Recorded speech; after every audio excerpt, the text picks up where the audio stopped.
Well, I should explain, I'm trained as a geographer. And as geographers, we sort of supposed to like understanding a lot of things going on in different parts of the world. And one of the things that's always been very exciting to me is to try to visit and get a sense of how uneven geographical development is unfolding. And over time, of course, I've been more and more interested in how capital has its own forms of uneven geographical development. And for me, I think it's always very important to go to some place and talk to people and look at things and smell things and feel things. And so Bolivia, of course, given the history over the last 15, 20 years, has, I think, been a remarkable site of resistance to neoliberal forms of capitalism. Whether it's a site of resistance to capitalism is a bigger question. But I think that this is a remarkable country with a remarkable history, and particularly its most recent history. So I'm very delighted to have the opportunity to come here for the first time.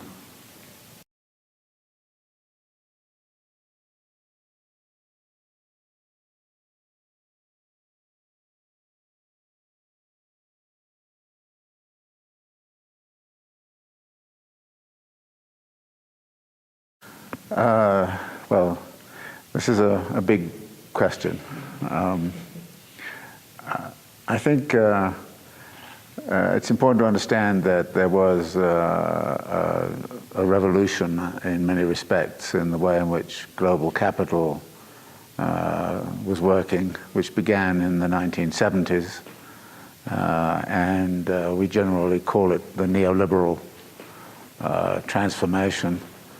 And one of the characteristics of that transformation was, of course, first that the world's money system lost its metallic base, so the question of gold became irrelevant to what was happening monetarily.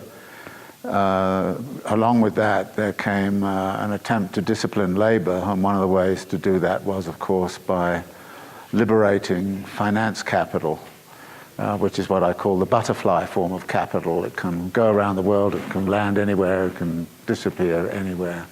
So money capital became highly mobile and began to move around the world very, very quickly to different places.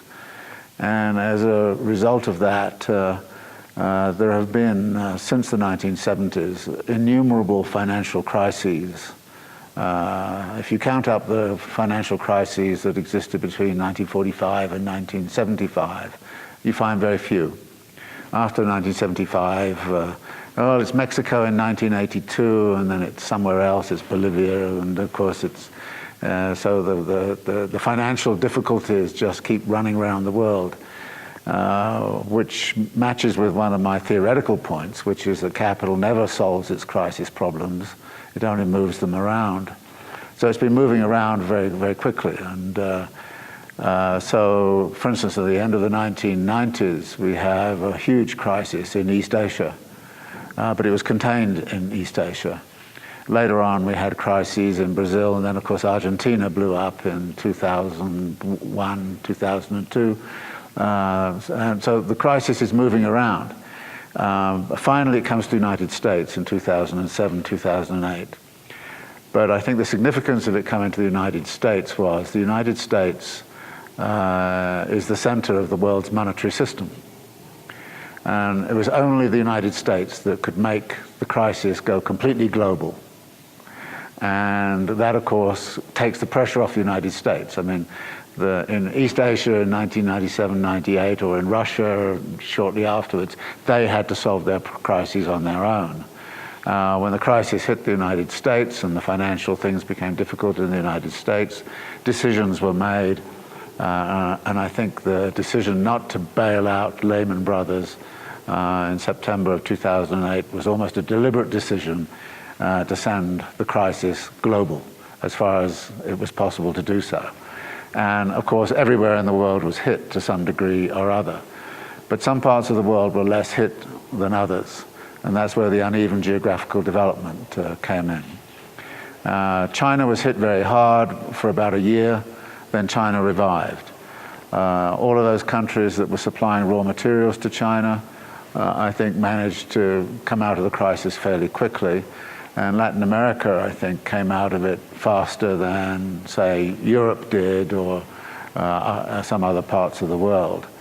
So that the crisis had effects here, obviously, but to the degree that at that time, by that time, most of Latin America was backing away from, the pure forms of neoliberal thinking, and was therefore you were a little bit politically insulated. I think also you were economically insulated, because there has been this shift in trading patterns from Latin America, much more towards the China trade. And any country that got on the China trade was protected to some degree, because the Chinese economy has been the only one that's really been powering the world's capitalist system back on track, which is a bit of an irony, really, that it takes a communist power to save capital from complete collapse.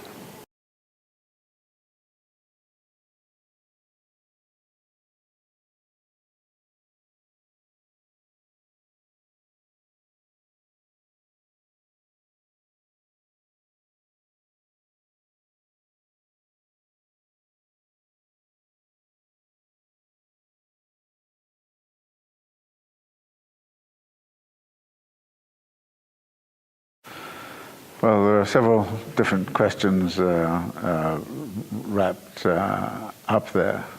The United States is a country that has long struggled with racism. Race, from its very inception of the United States, was always a crucial element in the social scene. And in recent times, while there have been clear advances made on, for instance, civil rights questions, and that was in the 1960s, of course, very strong movements were made, and there's no question that the black population in the United States made significant gains in terms of civil liberties and political inclusion in the 1960s. But as often happens, and I think in any political system you recognize this, it's very often 2 steps forward, 1 step back, and you just hope it doesn't become 1 step forward and 2 steps back. I think what was significant, has been significant about Trayvon Martin and what's going on in Jefferson is the fact that something like a not very radical newspaper like the New York Times put a series of pictures on its front page contrasting what's going on in Jefferson, Missouri right now with what was going on in American cities in the 1960s. And I think there's a feeling that even though we have a black president, there is still a hard core of racial discrimination, which is connected, of course, to impoverishment, is connected to unemployment, and it's connected to the bad things that went on in the housing market. For example, in the foreclosures occurred in the housing crisis.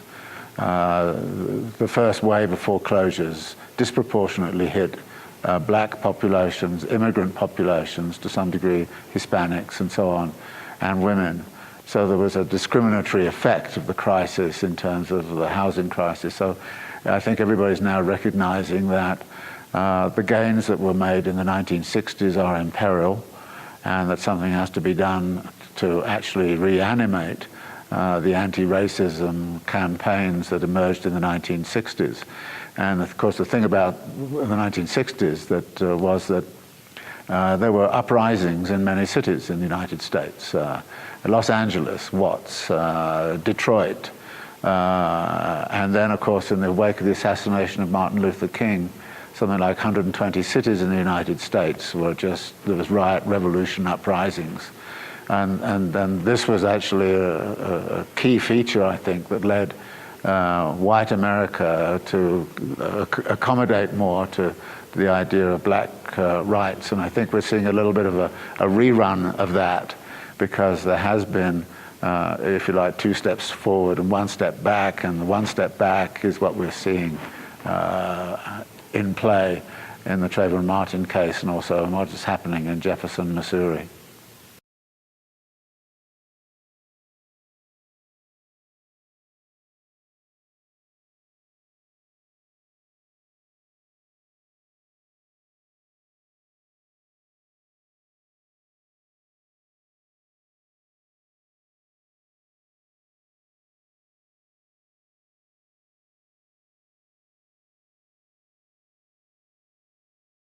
A lot of this depends upon how you define neoliberalism.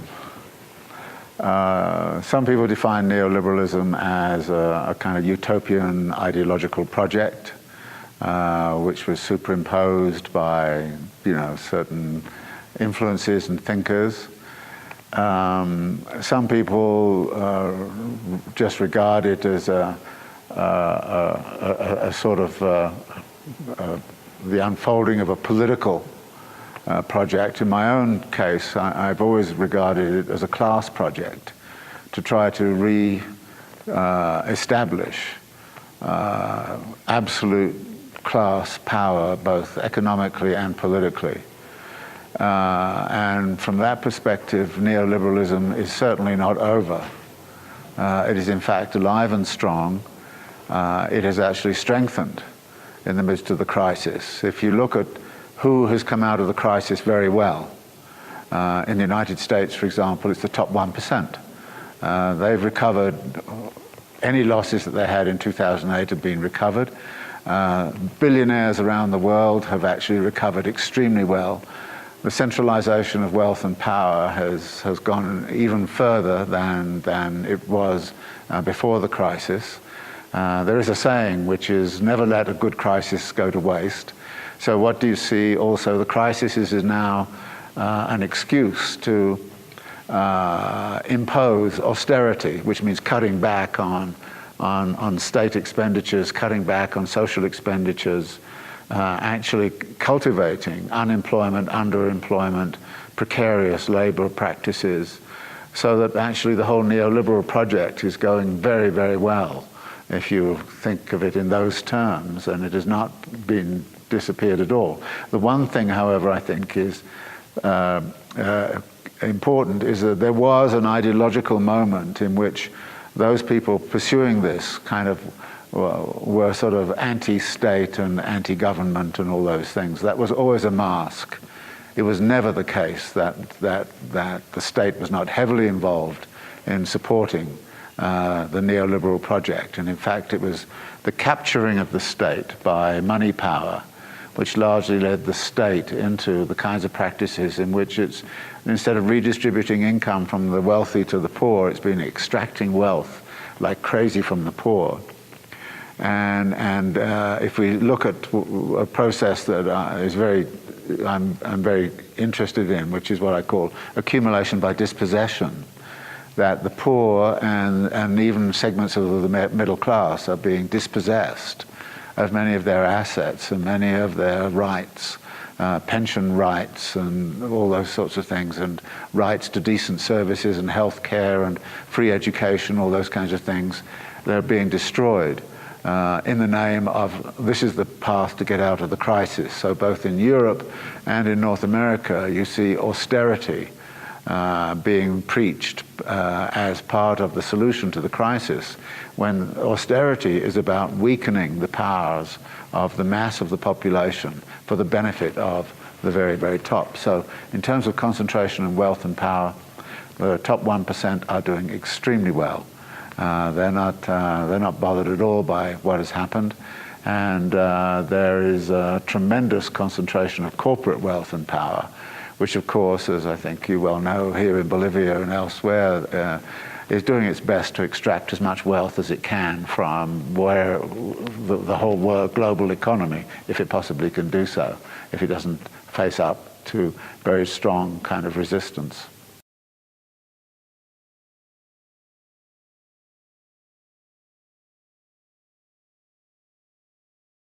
Well, my first caveat in answering this is that I'm not an expert on, what has been happening here in Bolivia or Ecuador or Venezuela. I've read a lot. I've spent a little time now in Ecuador. And I'm very impressed, of course, with the rhetoric about Buen Vivir and citizens' revolution. But I'm equally impressed by the fact that on the ground, this hasn't necessarily changed so very much. And I think the rhetoric and the reality are two different things now. It is impossible, I think, to create socialism overnight. It's impossible to create socialism in one country overnight. So while I have a lot of sympathy with what the governments must struggle with when they are faced with trying to turn that rhetoric into reality, I kind of think that also we need to rethink very much what the nature of the anti-capitalist program should be about. And I don't think that is yet clear to enough of mass forces on the left as to what it really means to be anti-capitalist and what it would take to be anti-capitalist. And I think we need to think that through much more clearly. For example, for certain people, Buen Vivir means having an automobile, a shopping mall, living in a gated community. To me, that is a capitalistic form of urbanization, which I think is not conducive to equality, egalitarianism. It is not comfortable at all with socialist values. So to me, I think that we have to start to be very clear as to what kinds of transformations would be required to turn this general notion of Buen Vivir, which actually is a fairly empty notion until you specify it on the ground, until it's turned into something which is, I think, more consistent with what a socialist ethic would look like. And in the question, this issue, for example, over is a society concerned most of all with delivering use values to people to assure a decent life, or is it concerned to actually monetize everything, commodify everything, and to presume that a market system can in fact deliver the goods and a capitalistic system can deliver the goods? Right now, one of the big problems is that you have, in my mind, you have institutions and also, in a way, a kind of a program which is trying to make out that capitalism can be a reasonable system and an ethical system, so that we have a kind of a mask being created that kind of says, and a lot of this is actually located in the NGO movements, and a lot of it is located in the philanthropic movements. And if you look at, the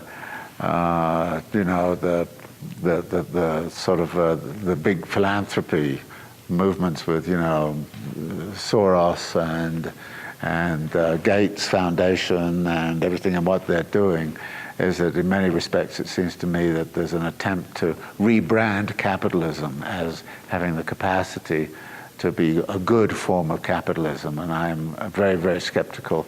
I'd like to think, yes, maybe it could be, but I'm very, very skeptical as to that, whether that's possible.